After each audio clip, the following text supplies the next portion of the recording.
Avui, el va passar aquí, tornarem al passat romà de Barsino partint del temple dedicat a August.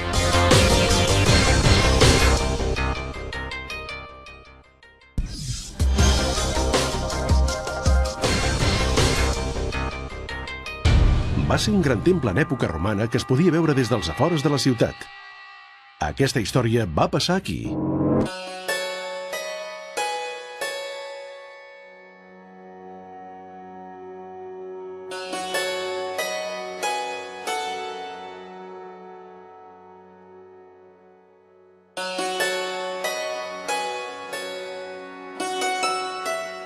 Som a la majestuositat de la Barsino romana. Al mig del barri gòtic, el visitant pot descobrir 4 columnes impressionants del temple romà d'August.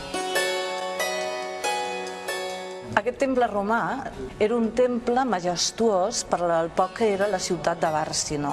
El trobem en el carrer Paradís, a l'interior del centre excursionista de Catalunya, i van trobar 3 columnes. L'altra, perquè aquí en tenim 4, l'altra estava exposada a la Palassa del Rei, i d'allà es va portar aquí perquè el visitant pogués veure damunt del pòdium les 4 columnes en capitell corinti i també en la resta de l'arquitrau. Aquest temple era hexàstil, que tenia 6 columnes a la banda del davant i 11 al costat. Era enorme.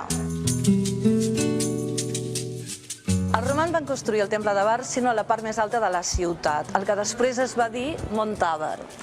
Els romans no feien les cerimònies religioses dintre del temple, sinó que la feien a la banda del de fora. Però era molt important tenir un gran temple amb unes grans escalinates com el temple d'August a Barsino, perquè la gent que venia per la via Augusta veiés, el primer que veiés de la ciutat era el temple, i això era símbol de poder. En aquest cas, com que el temple anava dedicat a August, era poder imperial. Allà on avui tenim les institucions polítiques de Catalunya, en aquest cas el Palau de la Generalitat i també de la ciutat de Barcelona, l'Ajuntament de Barcelona, i un centre de convivència ciutadana, a l'època romana això era exactament el mateix, era el fòrum. El fòrum era on s'encreuaven 2 carrers, el que anava de la muntanya al mar, el Cardo, i el Decumanus, que anava d'est a oest. En aquest moment diríem que és entre el riu Besòs i el Llobregat.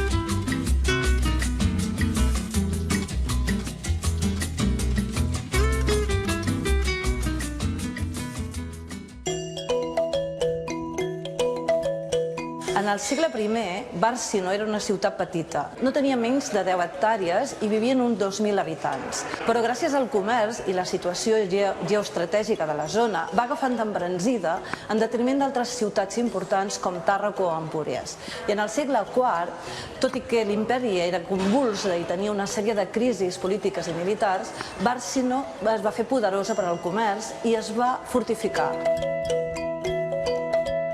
Estem asseguts a la piscina d'aigua freda d'una de les 2 termes suburbanes de la ciutat de Barsino, que estaven fora de la muralla per la banda de la Porta del Mar.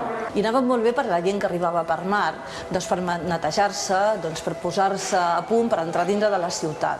Però també la gent pobra de la ciutat, la gent que no tenia les seves cases, els balnea privats, aquests només eren els habitants de les domos, anaven a les termes a netejar-se. I per acabar, sortim per la porta de vianants de la porta de mar. Al mig hi havia la porta dels carros i a l'altra banda una altra porta de vianants.